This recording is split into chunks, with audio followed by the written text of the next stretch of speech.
Kung naghahanap ka kung saan ka pwedeng mag-ipon, pwede ka sa Kaiser Savings Program na dito tatlo na yung meron ka. Kaya tinatawag na Level 1 Investing. Dito, meron kang investment, meron kang healthcare, at meron kang life insurance. Magbigay tayo ng sample, ang Plan K100 sa Kaiser na ang monthly premium mo dito nasa 5,882 per month.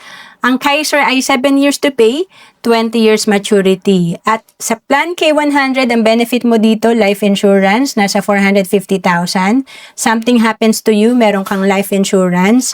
And for 20 years yan, naka-insured ka sa Kaiser. And then, dahil nga may healthcare to, meron kang 60,000 na annual benefit limit. Ito yung sa first 7 years, meron kang hospitalization benefit na 60,000.